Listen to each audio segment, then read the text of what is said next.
Na sziasztok! A mai videóban meg fogom mutatni nektek a Mimcibe, hogy kell megszerezni az Ultra Instinctet ezt. Ilyenkor, hogyha ezt beaktiválod, akkor rengeteg embert tudsz majd látni.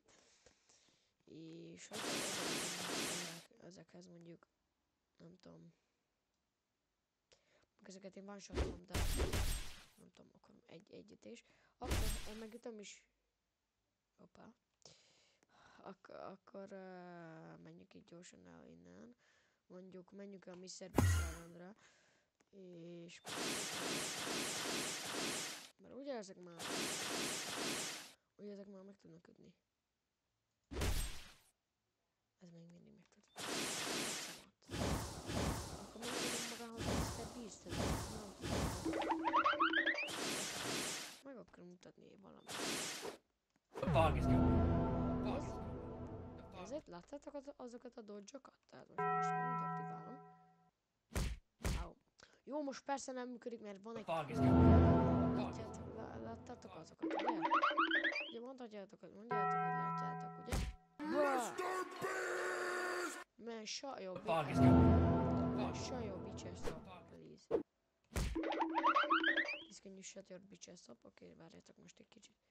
Nem, max HP-nek kell... a geci volt konkrétan. Egy horror Mr. Beast, hogy mi a fa?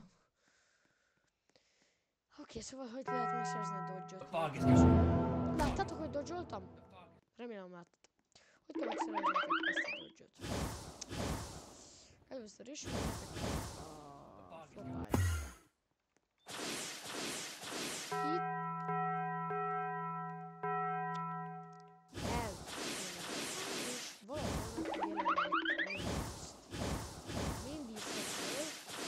Kapni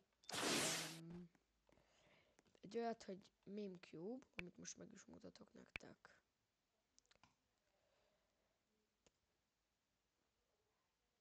Ez itt egy Meme Cube. És ezt kell nektek megszereznetek.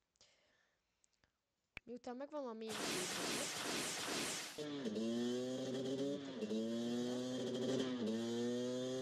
és beszéltek ezen a Nuggetmannel, és Would You Like Instinct, és kell fizetnetek neki 2.500.000, és egy Meme Cube-ot, és Learn, és akkor utána megkapjátok Neymar, ugye, nem, szóval, ja. És ez egy eléggé hasznos ability.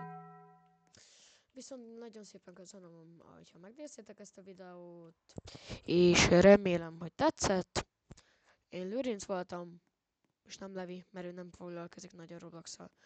Na, ciao, bro, let's go. Én mindjárt leállítom, csak olyan. Na, sziasztok! Köszönöm, hogy végignéztétek.